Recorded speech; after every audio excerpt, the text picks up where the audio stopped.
Hello, lovely learners. Welcome back to A Life Learned. I have yet another funny story time for you guys. As you probably noticed, I prefer to tell funny stories over anything else. This one's, well, it's sort of funny. But anyways, it's very relevant to the channel itself. For those who haven't been following me that long, in the past, about a year and a half ago or so, I did a video on welfare. We'll link it up here in the cards for you guys to check out. But basically, I was just trying to bring awareness about how crappy it is to be on welfare. And I sort of spammed the crap out of Reddit with this when I first made it, and Reddit was a little bit more accommodating to mass posts, so I didn't really get accused of spamming. People just interacted with me. It was nice. And I got a lot of conversations going with people in Ontario in particular because I mass post to all the different cities in Ontario, as well as the Ontario subreddit in Canada and provinces and anything Canada related. I posted a lot too, as well as some assistance stuff, but mostly Canada because that's where I've been on welfare, and so that's where I know I can speak of. Everywhere is different. But anyways, I posted to all these different subreddits and I got a lot of different negative feedback. Some semi-positive, mostly negative though, because people's first assumption is, oh, you lazy person, you just want stuff given to you. And so I did my best to humbly respond to most everyone. I'm actually looking to contribute to society a lot more. I'm just really messed up right now, and I'm actually waiting to get on disability so that I can get the help I need, which is still being quite the struggle because they don't give you therapy. But anyways, put that aside. I'm working towards being a contributing member of society again. That's the reason I'm on assistance, so that I don't just break down and fucking kill myself. Excuse my French. But instead, I heal and repair myself and am able to contribute more. That's the idea. And so when I explained that to people, they were a lot more kind and compassionate when they come back in their comments and understanding, except for one person in particular. Someone with the username The Great and Powerful. You can only imagine the type of person who would create a username like that.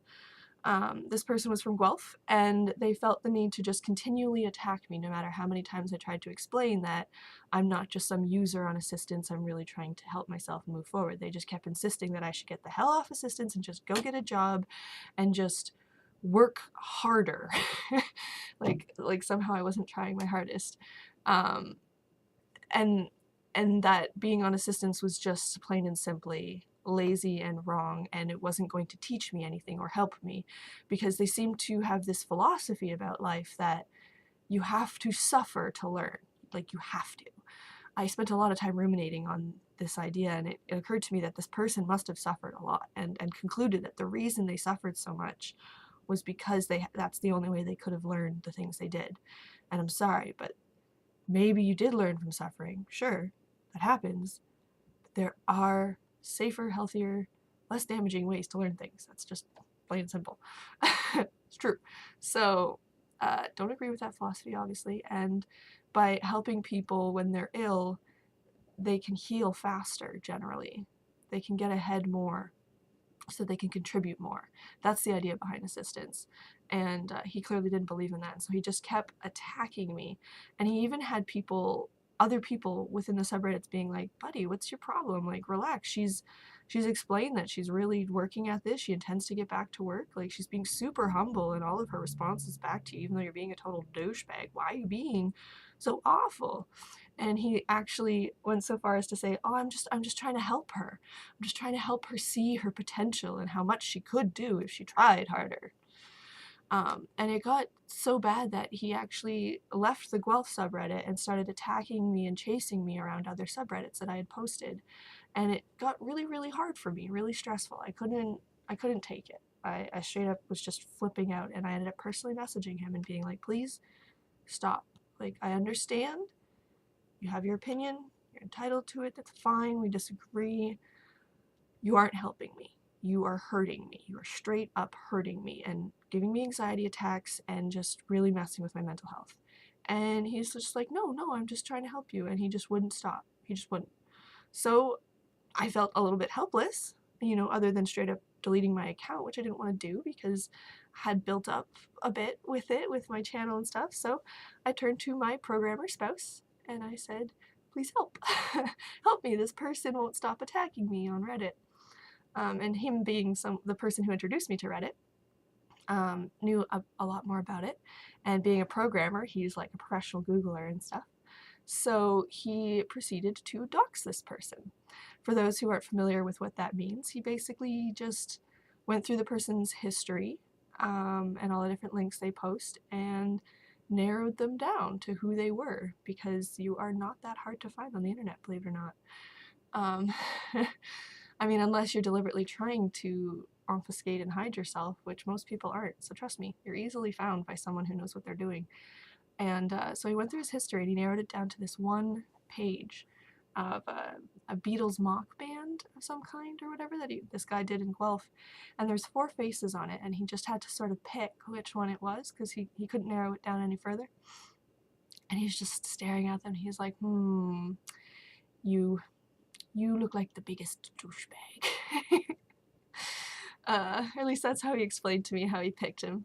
And he ended up writing out this huge message to him, and doing what he often does on Reddit. He just deleted the whole thing because he decided, it was too much, and just replaced it with a very, very simple sentence saying, "You're very brazen and brave to say such things on the internet for someone who's so easily found, Bob," or whatever his name was. I can't remember what his actual name was. It's not important.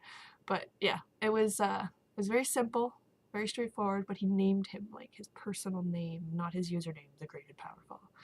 And that was right before we went to sleep the night before, and we got up the next day to find that his account had been completely deleted. So, very validating experience, vindicating, justifying, I don't know what the right word would be for it, but it felt awesome. Excuse me. Sorry, but yeah. It sucks when someone is negative towards you, right? And when they troll you, and when they attack you, and when they put their negative feelings on you. And it's even more terrible when they're trying to tell you, oh, I'm just trying to help you. Okay, because pain helps. Sorry, but no.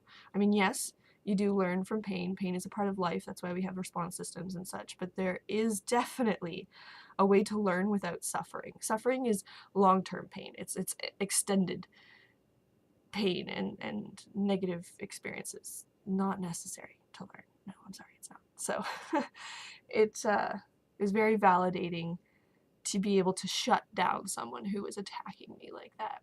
And I didn't really technically do it, Shane did, but thank God he's in my life and knew how to do that. It was very awesome. Awesome feelings. So I guess not so much a funny story as like a validating, sort of chuckle-worthy, haha, people can be jerks, but I won this time kind of story.